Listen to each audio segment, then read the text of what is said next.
What if I said that you can earn more interest when the stock market goes up, but have no principal or interest taken away when the stock market goes down? Would that interest you? Several insurance and annuity companies give you that opportunity. So many were burned in the stock market crash of 2008. People took their money out and put it in safer investments. Many found their way into fixed index-based interest-bearing accounts, in annuities and life insurance accounts. What the heck does that mean? These have become increasingly popular. For good reason. Understanding it is easier even though there are several moving parts. This is the first in a series of posts explaining how this works and how it applies to different kinds of contracts. Fixed index-based interest can be a key piece in setting up our dominoes to get our affairs in order with safe placement of funds to create lifelong income. Let's break it down. Fixed refers to the fact there is a contractual agreement about calculating the interest that adds to your account. The number is not fixed, such as a 2% rate. However, the formula which calculates interest is what the contract term makes fixed. Index means the contractually fixed. Calculation includes some percentage of an increase in a stock market index such as the S&P 500. Your money is not in the stock market, and it is not invested in the selected index. However, when your interest earnings calculate how much that index goes up can increase how much interest you get.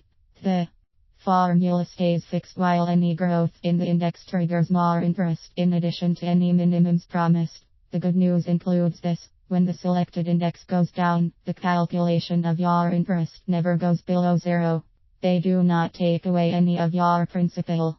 Also, they do not take away any of the interest already added to your account from previous calculations. You benefit from the added interest when the selected stock market index goes up, but you lose nothing when that selected stock market index goes down. Is this the best of both worlds? If you want safety, it can be. Remember, we are talking about interest additions to your account. This is not a guaranteed direct investment in the stock market. That means, if the stock market shoots way up, you will not earn as much as if you took the risk of a direct investment. This is the trade-off for not losing anything when the market drops. There is an interesting effect to this. You earn interest as the market index rises. When the index goes down, you can start earning interest again when it starts climbing up to its former level. The reason is your interest adds to the account again when an increase happens, even if those are increases climbing back up from a loss. So something strange occurs. There is even a benefit in these accounts over time when there were periodic drops in the index value. Choices of indices. While most people include the S&P 500 as their index of choice, companies have different choices you can make. Blended choices exist, such as the S&P 500 with the Dow Jones and other combinations. You usually get to make these selections each year, so you can, to a degree, manage the potential growth of the amount of interest you can get. If you think in the coming year one available index will do better than your current selection, change it. Some contracts let you make a choice to take advantage of the best results that happen from a set of indices. Then you can sit back and watch that happen for you without dealing with ongoing choices. How much extra interest do you get when the selected index goes up? Since this is an addition of interest, not an increase in the underlying values of the index, you do not get the whole amount of growth of the index. For example, if the S&P 500 goes up 10%, you do not receive added interest amounting to 10% of your account. The company gives you a portion of that and keeps some for themselves to make their profit. There are two key ways how much you get is decided: participation rates and caps. Participation rate is the level of your participation in the growth of the index. The companies periodically agree to a participation rate under the terms of your contract. That rate of participation may be 50% of the growth of the index in a year. Going back to our example, that means if the S&P 500 went up 10%, you would share in 5 points 50% of 10%. Most contracts nowadays have at least a 100% participation rate. New rules require illustrations that try to project how much you can earn when buying one of these contracts to show at least a 100% participation rate. There are some companies that credit you with more caps or limit you agree to upfront on how much your participation can earn in any year. For example, let's say the growth of the index in a specific year is 20%. Your participation rate may be 100%. However, the terms of the contract say that in no year will your account grow by more than 12%. So in that year of 20% growth of the index, you get extra interest equal only to 12% of your account balance. What if the growth of the index were only 9%? Since the participation rate is 100% and the cap is 12%, then your addition of interest would be the full 9% of the growth of the index. Keep in mind these are all steps of a calculation described in your contract. That makes this a fixed interest rate, because the formula is set.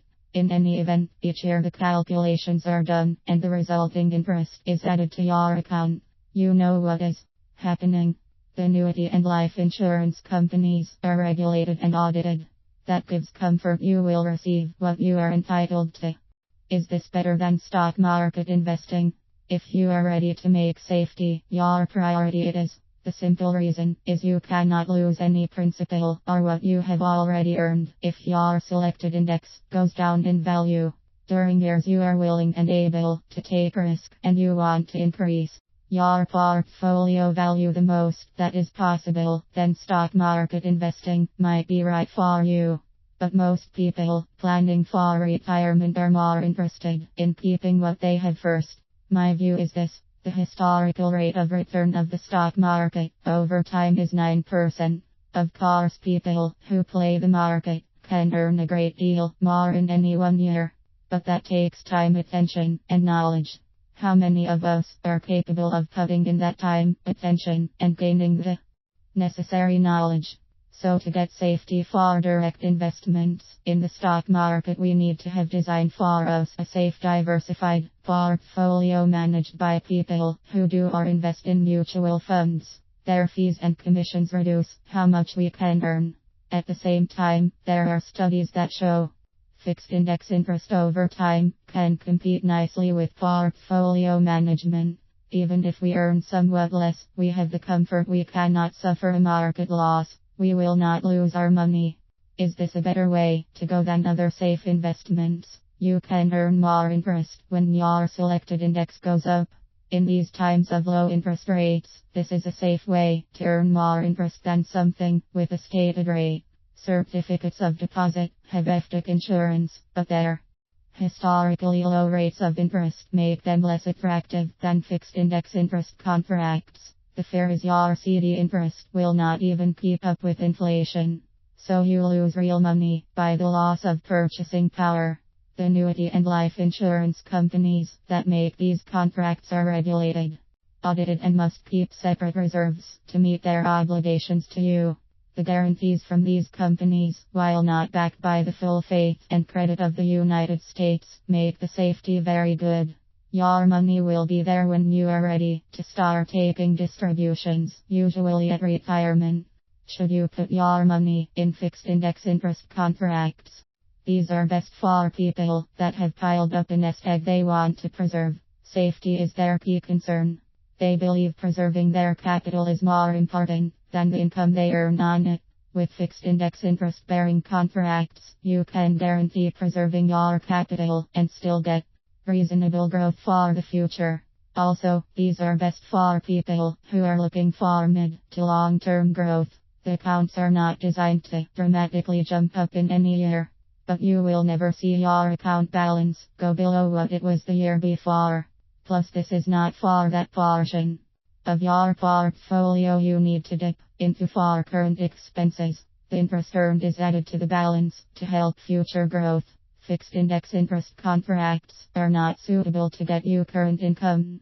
Some contracts provide for some limited access or for the expenses of terminal illness or long-term care needs. You want fixed index interest bearing contracts in the following circumstances. You will set them up, then you let them grow on a tax advantaged basis. When you are ready to retire, they can then give you tax advantaged retirement income that can last for the rest of your life. In the next installments, I will describe how the annuity and life insurance contracts that provide fixed index interest work. Like anything else, there are pros and cons depending on what you are trying to carry out. We will review those so you can best decide what suits you. For answers to your question or information on how this applies to you, get in touch with me at Scott Barnett at scottbarnettconsulting.com.